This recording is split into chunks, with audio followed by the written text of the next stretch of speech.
1 Coríntios capítulo 5, versículos de número 7 e 8, diz assim: livrem-se do fermento velho, para que sejam massa nova e sem fermento, como realmente são. Pois Cristo, nosso Cordeiro Pascal, foi sacrificado. Por isso celebremos a festa, não com um fermento velho, nem com um fermento da maldade e da perversidade, mas com os pães sem fermento, os pães da sinceridade e da verdade. Amém, amados? Nós vamos falar sobre Páscoa, morte ou libertação. E nós vamos falar logo de cara que, lógico, todos nós sabemos que a Páscoa nada tem a ver nem com chocolate e nem com um coelhinho. Mas quem não segue ou quem não aceita o cordeiro, vive seguindo o coelhinho. No mundo de fantasia criado pelo comércio que foi estabelecido. Primeiro que é incrível um coelho colocar ovo, e principalmente chocolate. Não é mais, tudo bem. Mas o texto que nós lemos é um texto que fala sobre coisas de extrema importância para nós. Primeiro, entender sobre a Páscoa. A Páscoa para nós, ela tem um significado importante e ela precisa ser levada a sério. Porque a Páscoa fala sobre a morte de alguém inocente, puro, santo, por pessoas que estavam condenadas a passar uma eternidade sem Deus. Jesus Cristo é o nosso Cordeiro Pascal. Isso é prova que João Batista fala isso no livro de Mateus, no livro de Marcos, no livro de Lucas, no Evangelho de São João. Quando João está à beira do Rio Jordão realizando o batismo, e algumas pessoas estão questionando quem é João. E João, ele se apresenta dizendo que ele não era o Messias, ele não era o Cristo, mas ele era aquele que batizava com águas, mas após ele viria aquele que batizaria com o Espírito Santo e com fogo, que ele não era nem digno de agachado, desamarrar as suas alparcas e carregá-la. E quando Jesus está descendo em direção a João, João diz: eis o Cordeiro de Deus que tira o pecado do mundo. O nome Páscoa significa Pessar. Pessar no original hebraico fala sobre passagem, passar por cima. E ela então nos leva ao Antigo Testamento, no livro do Êxodo, capítulo de número 12, aonde foi constituída a Páscoa ao Senhor. Deus deu ordem a Moisés que cada líder de cada família matasse um cordeiro, e desse cordeiro pegasse o sangue e passasse sobre os umbrais da porta das suas casas, porque o anjo da morte, o anjo da destruição, enviado por Deus como a última praga sobre o Egito, à meia-noite passaria, e onde não estivesse a marca do sangue, haveria morte dos primogênitos lá no Egito. Então toda a casa que estivesse marcada nos umbrais da porta com sangue, o anjo da morte, o anjo da destruição, não entrava dentro daquela casa, e as crianças que lá estivessem não morreriam. estaria seguro, estaria guardado. Essa foi a última praga que Deus enviou contra o Egito, para que o povo de Israel fosse liberto. A mesma noite da morte para os egípcios foi a noite de libertação para os hebreus. Para uns o juízo, para outros a salvação. A diferença entre o juízo e o livramento, a morte e a vida, a condenação e a salvação, foi o sangue do Cordeiro. Israel estava debaixo do chicote do carrasco, não apenas com as costas debaixo do açoite, mas também com os pés no barro e as mãos calejadas no trabalho. Eram 430 anos amargos de escravidão. Deus ouve o clamor do seu povo e envia o seu mensageiro com uma mensagem expressa a Faraó. E a mensagem era essa: deixa o meu povo ir. Faraó endureceu o coração e oprimiu ainda mais o povo. Deus enviou dos céus 10 pragas, exerceu juízo sobre todos os deuses do Egito, quebrou o orgulho de Faraó, fez abalar as pirâmides milenares e tirou o seu povo do cativeiro com mão forte e poderosa. O golpe final de Deus foi a matança dos primogênitos, aquela que era a 10ª praga. O único meio de salvação daquele dilúvio de juízo era o sangue do Cordeiro. Não havia outro meio de livramento. A morte visitaria o palácio e as choupanas, pobres e ricos, velhos e crianças. O anjo do juízo passaria meia-noite, onde encontrasse o sangue, passaria por cima, mas onde não visse o sangue, o primogênito morreria de uma maneira terrível. A Páscoa foi o dia da independência de Israel. Deus tiraria o seu povo da escravidão e tornaria um povo completamente independente, sem a servidão e sem o jugo do castigo. Deus tiraria eles do Egito, do lugar de terror, pavor, e levaria conduzido à terra prometida que manava leite e mel. A mesma mão que feriu uns foi a mão que resgatou outros. A Páscoa não apenas trouxe unidade para Israel, salvação para os seus filhos, mas também libertação do cativeiro. Israel se tornou livre para servir a Deus e não mais a outro. Falando de tipologia ou de simbologia bíblica, nós precisamos entender que o Egito representa o mundo. Faraó representa aquele que governa este mundo. E entre o mundo governado por esse governante há uma inimizade tremenda com Deus. Porque Tiago afirma no seu capítulo 4 o seguinte: que aquele que é amigo do mundo torna-se inimigo de Deus. João escreve na sua primeira epístola, capítulo 2, versículo 15: não ameis o mundo, nem as coisas que no mundo há, porque aquele que amar o mundo, o amor do Pai não está nele. Não há relacionamento. E Deus quer um povo seu, zeloso e de boas obras.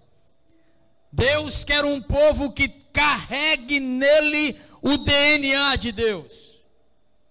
E o DNA de Deus é santidade, caráter, vida separada, vida consagrada, vida dada ao Senhor.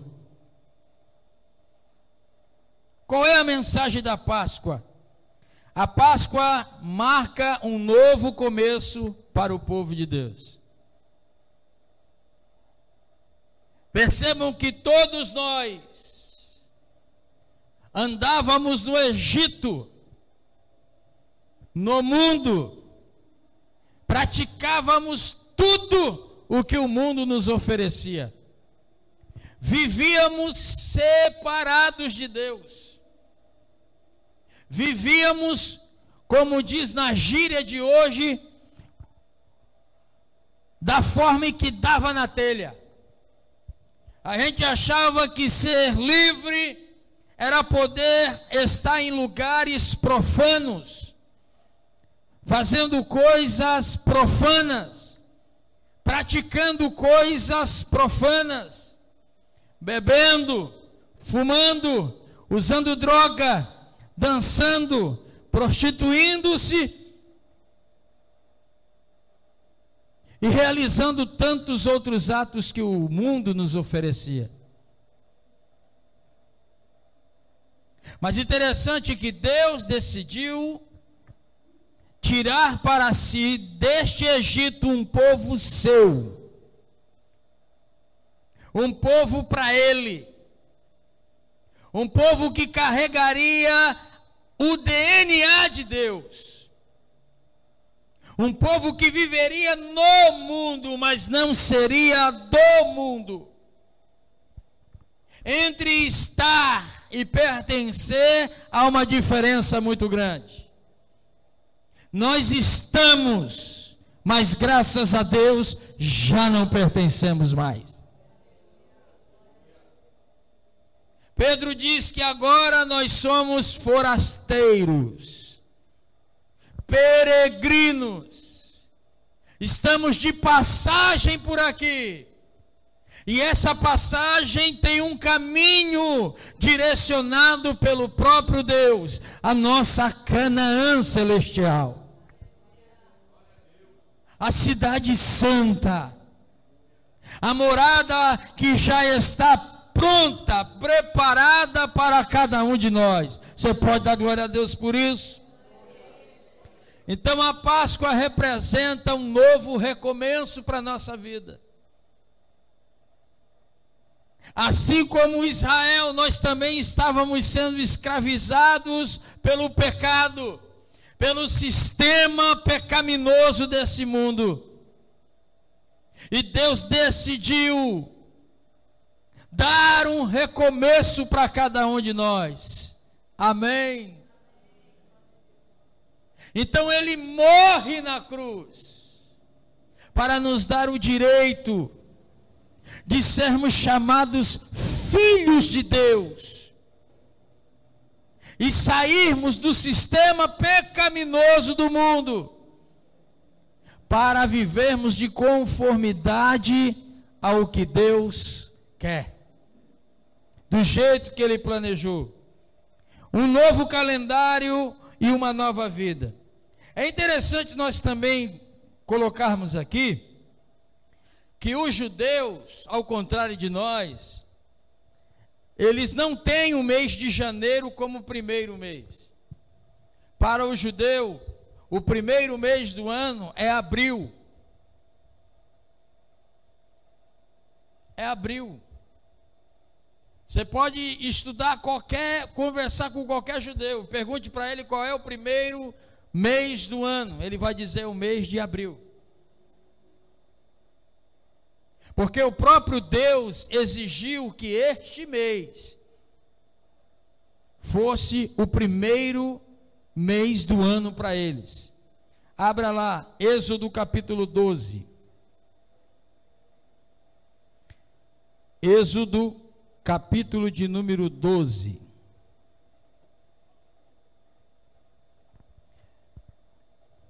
Versículo de número, a partir do versículo 1.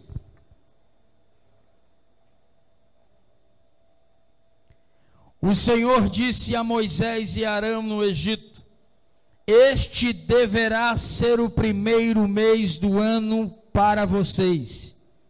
Digam a toda a comunidade de Israel que no 10º dia deste mês, todo homem deverá separar um cordeiro ou um cabrito para a sua família, um para cada casa. Se uma família for pequena demais para um animal inteiro, deve dividi-lo com seu vizinho mais próximo, conforme o número de pessoas e conforme o que cada um puder comer. O animal escolhido será macho de 1 ano, sem defeito, e pode ser cordeiro ou cabrito. Guardem-no até o 14º dia do mês, quando toda a comunidade de Israel irá sacrificá-lo ao pôr do sol. Passem então um pouco do sangue nas laterais e nas vigas superiores das portas das casas nas quais vocês comerão o animal. Naquela mesma noite comerão a carne assada no fogo, com ervas amargas e pão sem fermento. Não comam a carne crua, nem cozida em água, mas assada no fogo, cabeça, perna e vísceras. Não deixem sobrar nada até pela manhã. Caso isso aconteça, queimem o resto, queimem o que restar.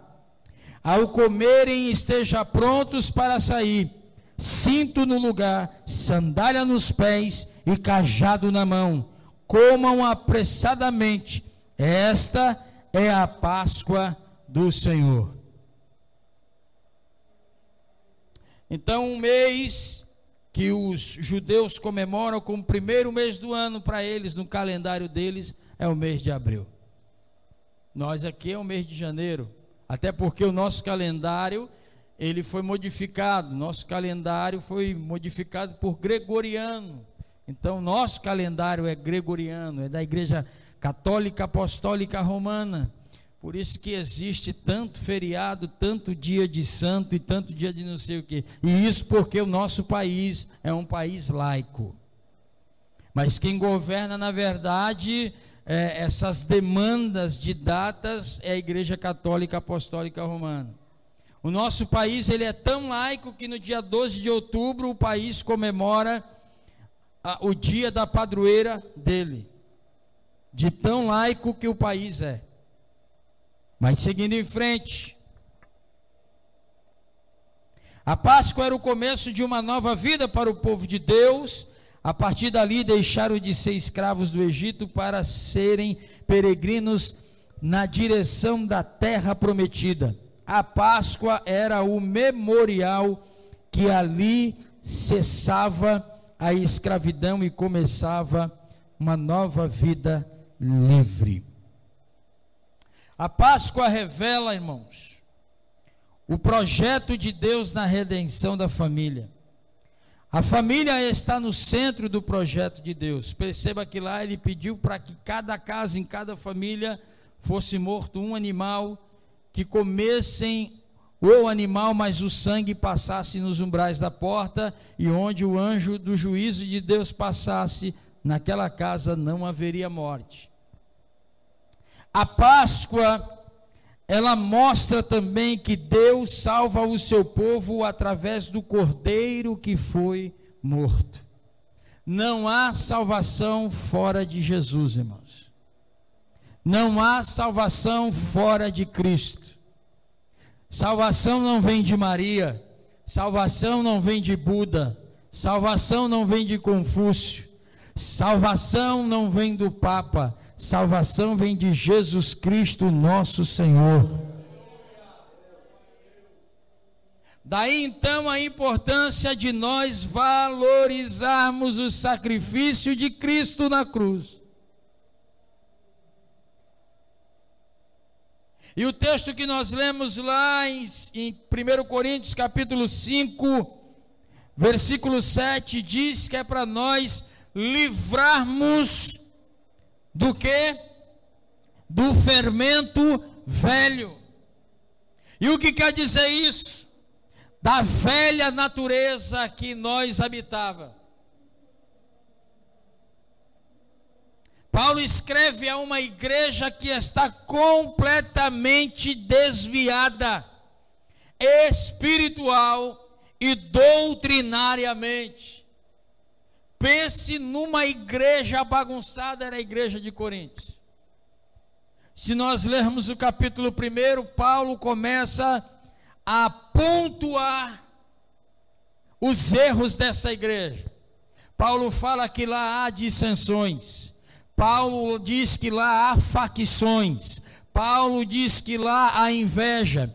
Paulo diz que lá há divisões. Paulo fala que lá tem partido, porque um grupo diz, sou de Paulo, outro grupo diz, eu sou de Apolo, outro grupo diz, eu sou de Pedro, e o outro grupo, que é o mais problemático, gritava e dizia, nós somos de Jesus.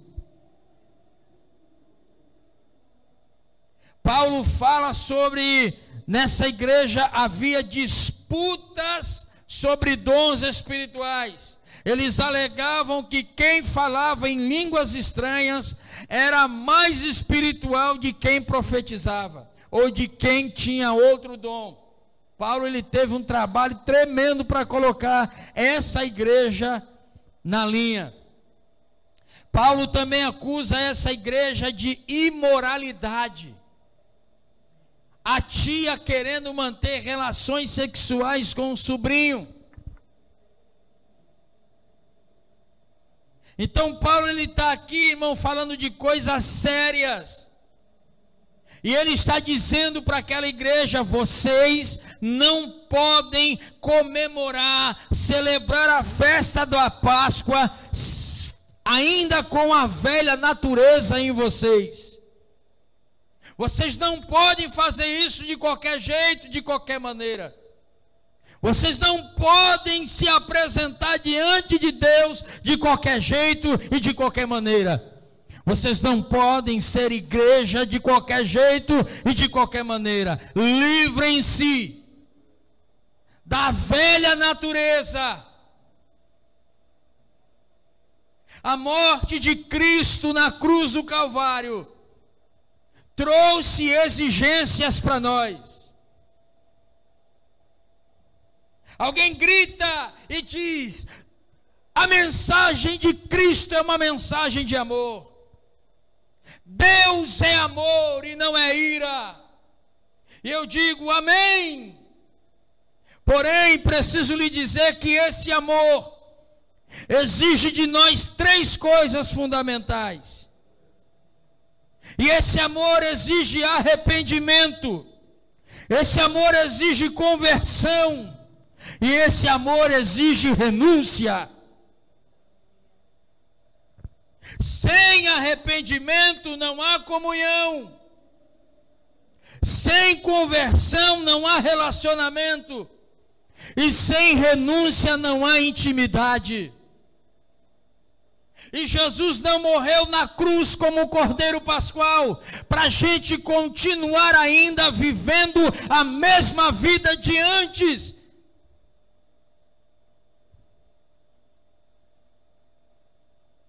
A Páscoa, ela é mudança de vida, mudança de direção.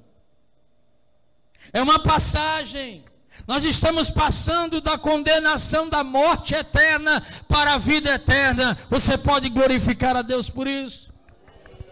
Porque a Bíblia diz que os nossos pecados estavam nos conduzindo para a morte eterna, mas Cristo interrompeu essa caminhada, fazendo a gente passar da morte para a vida eterna em Deus e com Deus.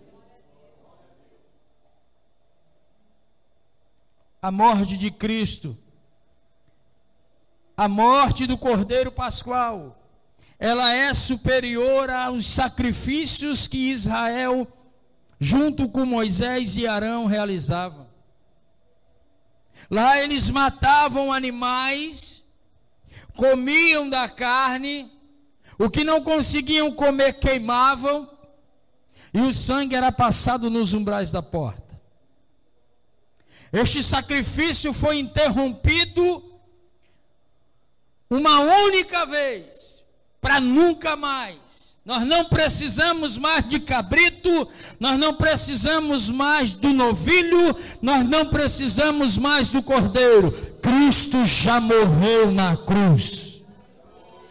Nós não precisamos mais dos rituais cerimoniais, nós não precisamos mais da guarda do sábado, das festas judaicas, das festas de sábado, da lua nova, do cerimonialismo. Não, Cristo já cumpriu tudo isso na cruz. Atente comigo em Hebreus.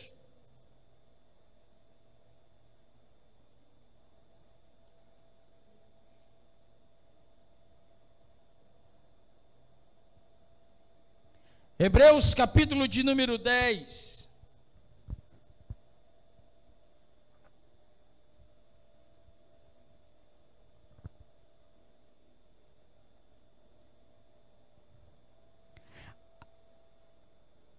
A partir do versículo 1. A lei traz apenas uma sombra dos benefícios que hão de vir, e não a sua realidade. Por isso ela nunca consegue, mediante os mesmos sacrifícios repetidos ano após ano, aperfeiçoar os que se aproximam para adorar. Se pudesse fazê-lo, não deixariam de ser oferecidos?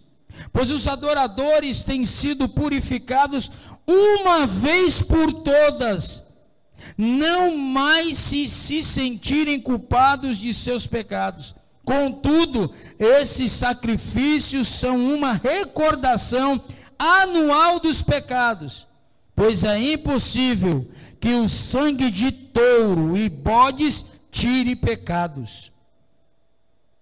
Por isso, quando Cristo veio ao mundo, disse: sacrifício e oferta não quiseste, mas um corpo me preparaste. De holocaustos e ofertas pelo pecado não te agradaste. Então eu disse: aqui estou, no livro está escrito a meu respeito, vim para fazer a tua vontade, ó Deus. Primeiro ele disse: sacrifícios e ofertas, holocaustos e ofertas pelo pecado não quiseste, nem deles te agradaste, os quais eram feitos conforme a lei. Então acrescentou: aqui estou, vim para fazer a tua vontade.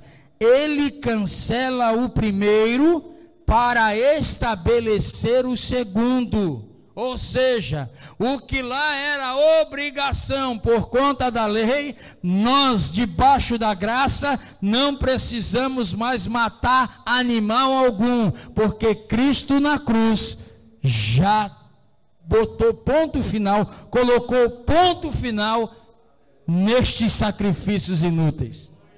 Lá eles precisavam de ano em ano fazer esse sacrifício para purificar o pecado. De ano em ano. Você imagina, todo ano era o mesmo ritual. Todo ano o mesmo ritual. Todo ano o mesmo ritual. Em Cristo Jesus isso acaba. Jesus dá a sua vida, derrama o seu sangue para nos purificar de todo o pecado. Nos coloca livre do pecado, do poder do pecado que estava sobre nós. A nossa natureza adâmica, ela é arrancada, extraída pela presença do Adão Cristo dentro de nós. Por isso que há o processo. O processo é receber Cristo como Senhor. Recebemos Cristo como Senhor, Ele então nos leva a sermos batizados no Espírito. Somos batizados no Espírito Santo, e o Espírito Santo agora vai nos levar a mergulhar, a ter uma imersão, um batismo em Cristo Jesus. Por isso que ele diz: aqueles que estão em Cristo Jesus são nova criatura, as coisas velhas já passaram, eis que se fizeram nova todas as coisas. O nosso estilo de vida agora tem que ser conforme o estilo de vida de Cristo. O Egito já não nos pertence. Nós saímos. Somos peregrinos. Mas não somos mais escravos, porque fomos comprados com sangue. Satanás já não tem mais direito sobre nós, porque pesa o penhor do Espírito na nossa vida, e o penhor do Espírito é a placa de propriedade exclusiva de Deus. Quando ele chega para bagunçar, a placa já está anunciando de quem nós pertencemos, de quem nós somos.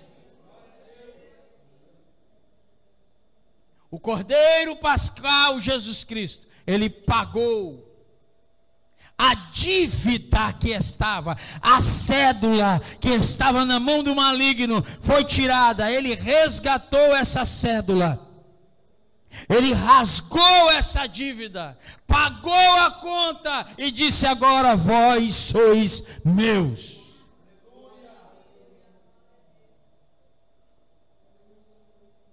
Preste atenção aqui.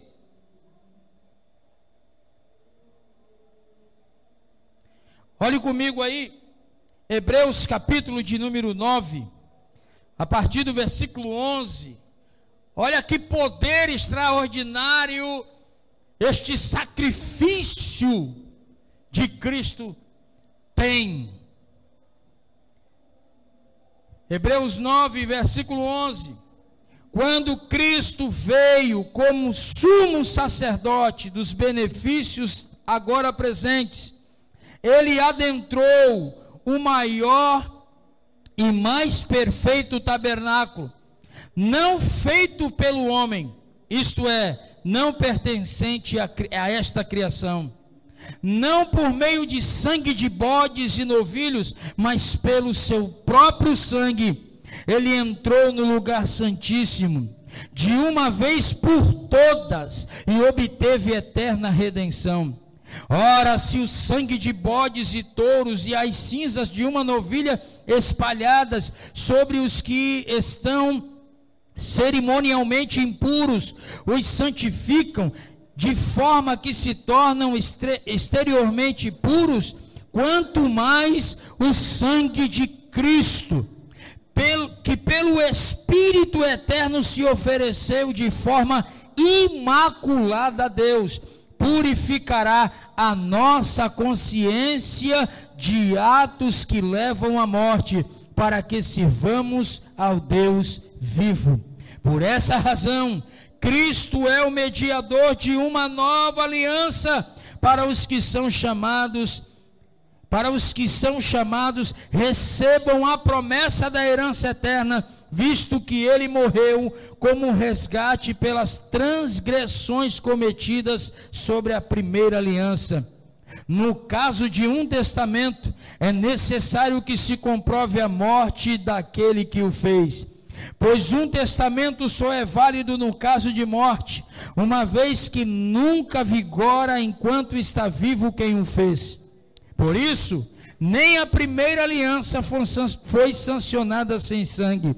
Quando Moisés terminou de proclamar todos os mandamentos da lei a todo o povo, levou o sangue de novilhos e de bodes, e também água, lã vermelha e ramos de sopo, e aspergiu o próprio livro e todo o povo, dizendo: este é o sangue da aliança que Deus ordenou que vocês obedeçam.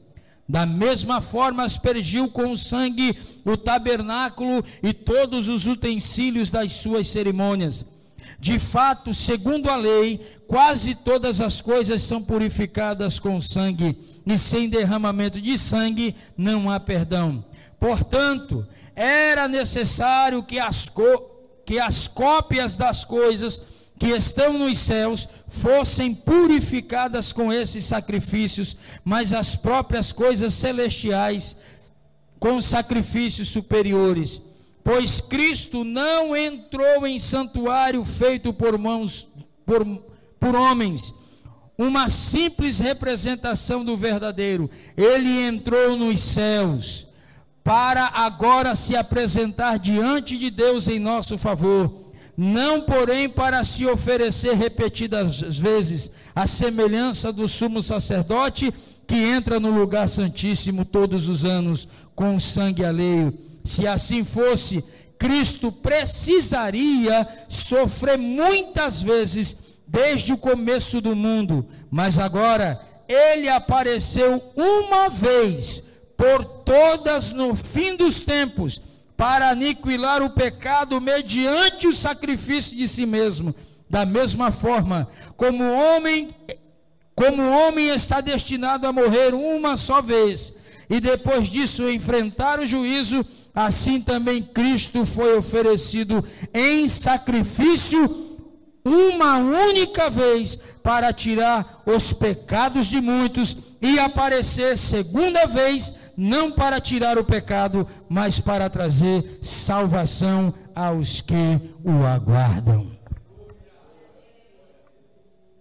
Hoje não precisamos mais de cerimônias, de rituais, amados.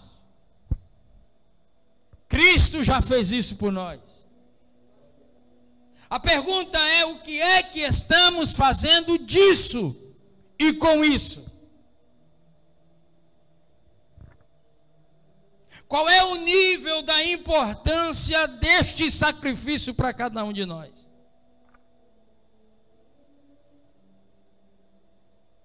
Como temos administrado esse presente de Deus para cada um de nós?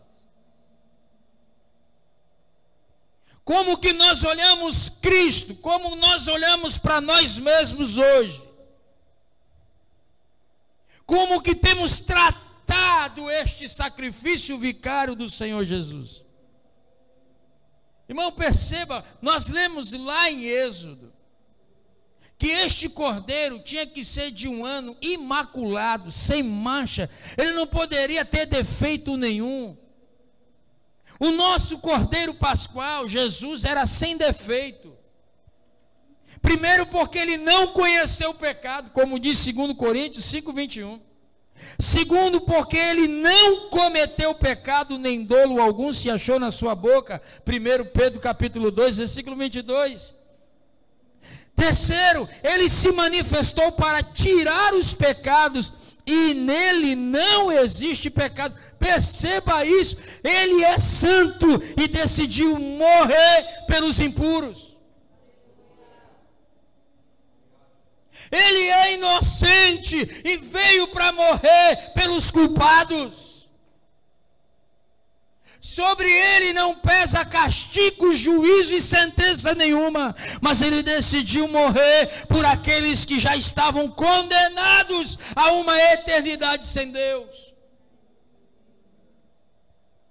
Em quarto lugar, até seu traidor disse que ele era inocente. O próprio que o traiu disse que ele era inocente.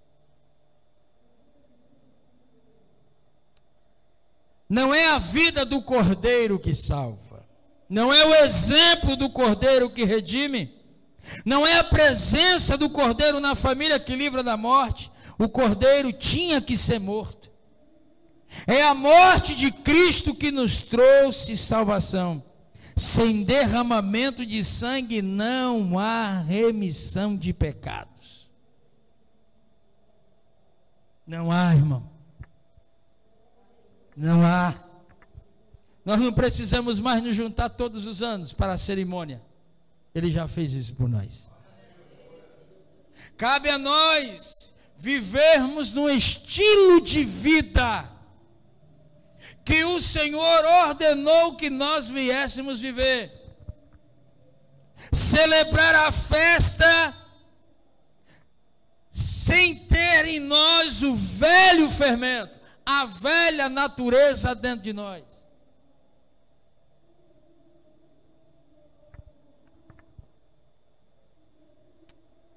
Queridos,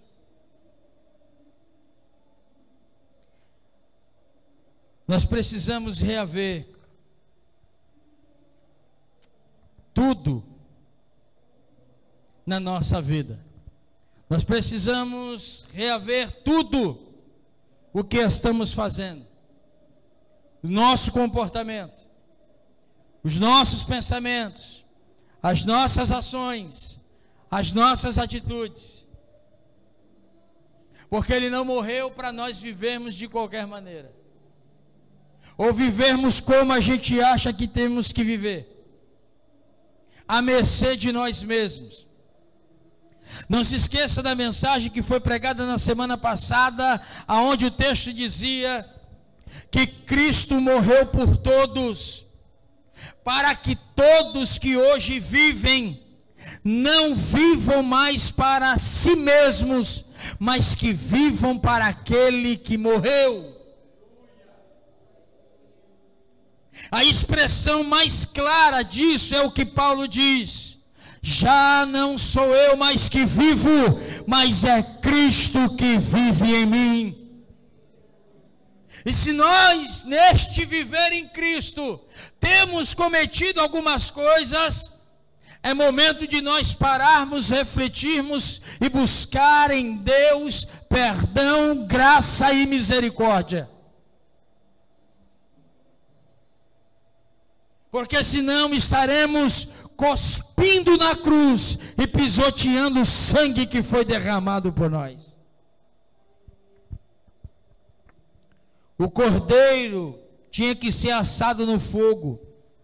O nosso cordeiro sofreu na cruz o fogo da justiça de Deus. A ira que era para nós, Ele suportou na cruz,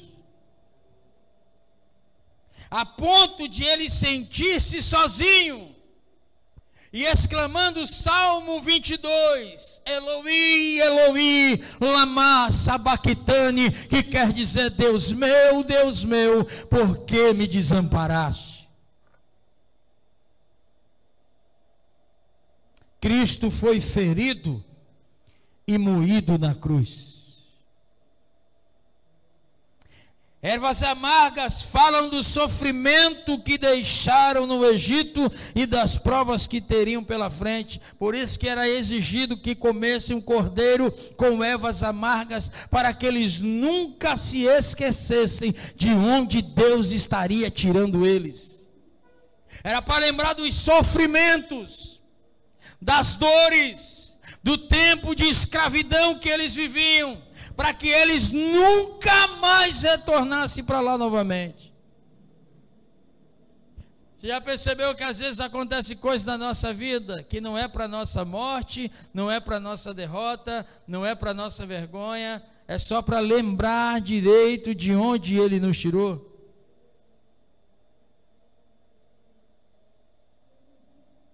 Pão sem fermento. O fermento é símbolo de impureza, pecado oculto, falso ensino, hipocrisia e vida pecaminosa. E nós temos que celebrar a festa com esse pão sem impureza, sem pecado oculto, sem falso ensino, sem hipocrisia e sem uma vida de pecado. A maneira de participar da refeição: a Páscoa precisa ser comida com pressa, é hora de sair do Egito, prontidão para marchar, lombos cingidos, sandálias nos pés, cajado na mão. Comê-lo-eis à pressa, Deus tem pressa que você saia do Egito. Faraó quis deter o povo. Primeiro, sirvam a Deus no Egito mesmo. Fiquem perto, fiquem jovens, fiquem os rebanhos. Moisés não negocia, o Egito não é o lugar do povo de Deus. E é interessante que Deus disse assim: eu vou tirar vocês de lá, e nenhuma unha ficará lá no Egito. Ou seja, em vocês não tem que ter mais resquício nenhum do lugar que trouxe sofrimento. Mas parece que às vezes a gente diz, né, a gente quer fazer as comparações. Quando eu estava lá,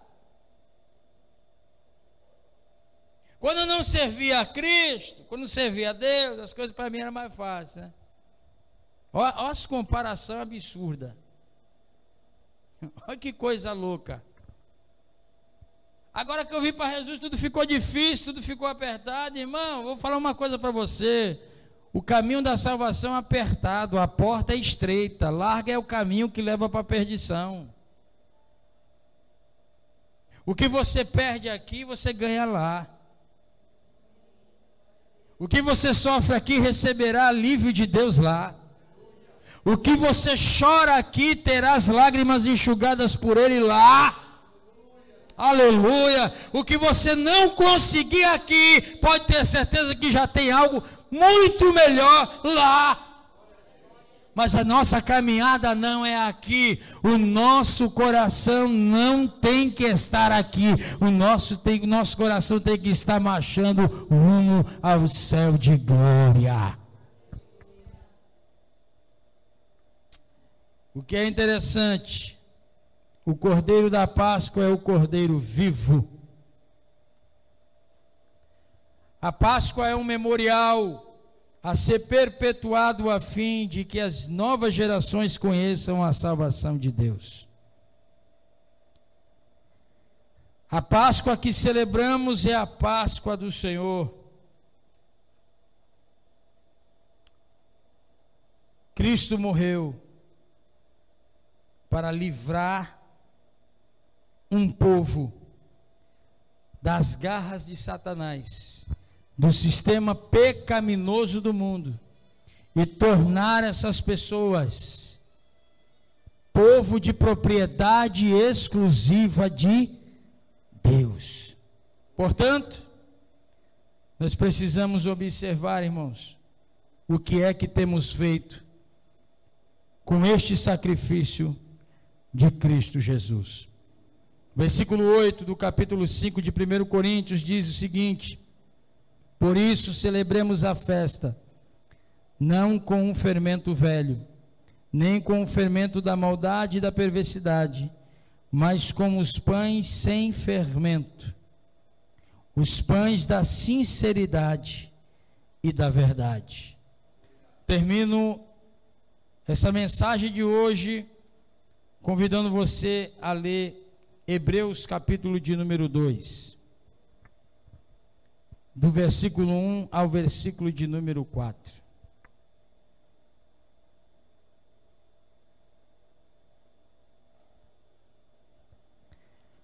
Por isso é preciso que prestemos maior atenção ao que temos ouvido, para que jamais nos desviemos.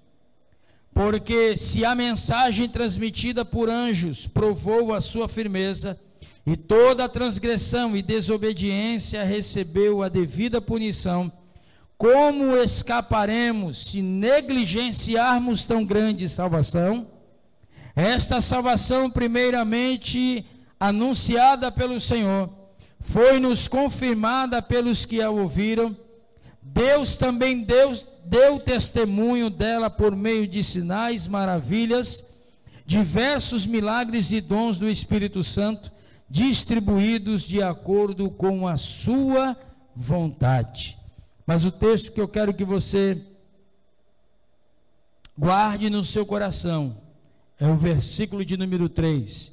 Como escaparemos se negligenciarmos tão grande salvação? Nós não podemos negligenciar essa salvação que nos foi oferecida, que nos foi dada. Amém, amados irmãos? Eu quero orar por você. Não foi o coelho da Páscoa que morreu lá na cruz. Foi Cristo, o Cordeiro Pascual. Foi o nosso Senhor. Foi o mediador.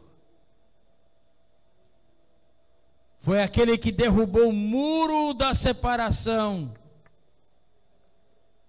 E pela sua cruz construiu a ponte de acesso ao Criador. Você é feliz por ser salvo? Você está preocupado com as pessoas que ainda não alcançaram essa salvação? Deixa eu pesar os seus ombros agora. nós temos uma responsabilidade.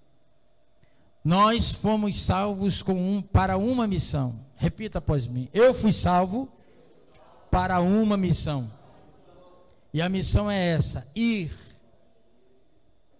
fazer,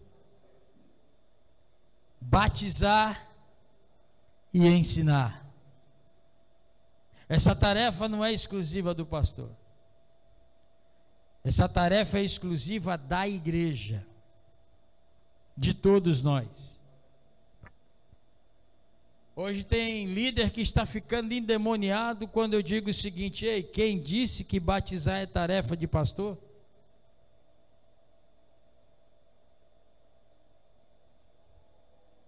Tem líder que rola, fica endemoniado, está ficando herege. Estou mesmo. Quantas pessoas que Jesus batizou? Não, fala para mim, irmão. Quantas pessoas que Jesus batizou? Não, diga para mim. Dá o nome de uma só. Vai. Porque diz o texto que Jesus ensinava.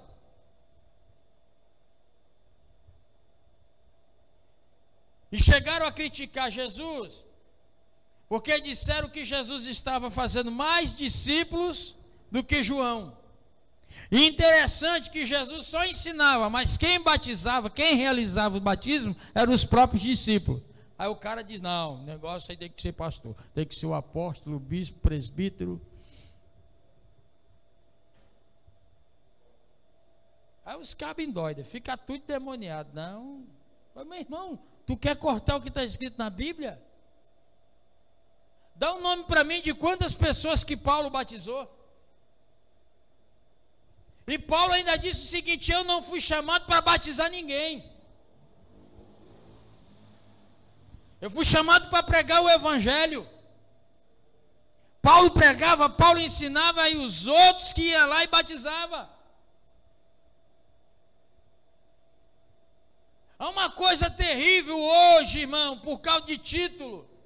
Se eu falar para o camarada que como pode um evangelista ser separado a diácono, o cara diz: tu tá louco. Eu falei: então leia lá Atos dos Apóstolos capítulo 6, Felipe era evangelista. Diz assim: Felipe o evangelista foi o que? Instituído a quem? Diácono. Porque o cara acha que o evangelista é maior do que o diácono.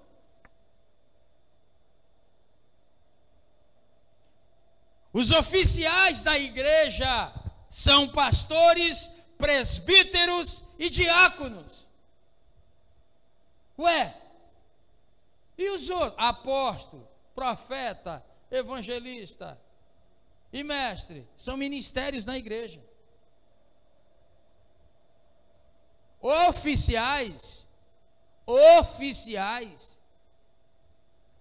liderança, oficiais, presbíteros, pastores, bispos, que não são diferentes nenhum. Quando se fala de bispo, já está falando de alguém que preside, que lidera o rebanho, libera o corpo de obreiros. E os diáconos são os oficiais da casa do Senhor.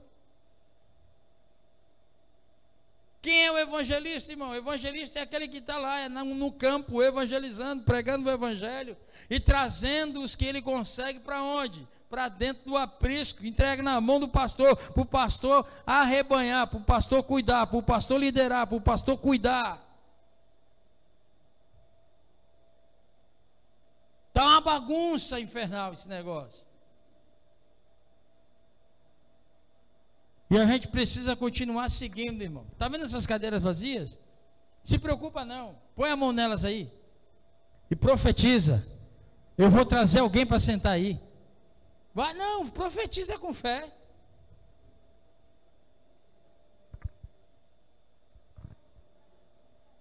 Não fica olhando a cadeira vazia e ficando triste. Fica olhando a cadeira vazia e se irrite com você mesmo que você não está conseguindo fazer a sua tarefa. Que é ir, pregar, ensinar, batizar e trazer para cá do Pai. De quem é a missão? É minha ou é nossa? É nossa, irmão. Então toda vez que você chega aqui na igreja, você faz uma coisa agora. Vá lá, separa o seu lugar. Amém. Mas não ora ali não. Põe só sua Bíblia lá. Você vai pegar uma cadeira, vai colocar a mão e vai dizer assim: o Senhor me capacitará para me trazer pessoas para sentar aqui. Vai me encorajar. Vai tirar a timidez de dentro de mim. E não tem esse negócio não, porque para Deus não tem desculpa, irmão. Eu não sei falar. A Bíblia diz o seguinte: abre a boca que eu a encherei. Senhor, mas eu não sei dizer. Fica tranquilo que o Espírito Santo lhe fará lembrar tudo que você tem que falar. Mas é momento de a gente agir. Amém, amado? Deus santo e eterno, glorificamos o teu santo nome e te agradecemos pelo sacrifício de Cristo na cruz do Calvário. Obrigado pela salvação, obrigado pela expiação, obrigado pelo sacrifício, Senhor meu Pai, vicário, o sacrifício substituto, Senhor meu Pai. O castigo que hoje nos traz a paz ficou sobre Cristo na cruz, ó Pai amado. Deus, nós te agradecemos, mas te pedimos que o Senhor venha nos despertarmos, ó Pai, para valorizarmos esse sacrifício. Ó Senhor meu Pai, nos desperta para sermos aquilo a qual nós fomos chamados a ser, para fazermos aquilo pelo qual fomos escolhidos a fazer. Ah, Senhor meu Pai, nos tira da inércia, nos tira do sono da indolência, desperta a nossa consciência, põe fogo no nosso coração, paixão pelas almas que estão correndo na direção do abismo sem fim, e que nós venhamos, ó Pai, socorrê-los para a glória do teu santo nome. Ser conosco e nos abençoa, em o nome de Jesus. E os que concordam, diga amém. Dê a Jesus uma linda salva de palmas.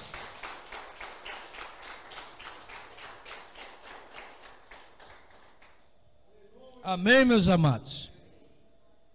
Então cabe a você agora fazer a sua parte.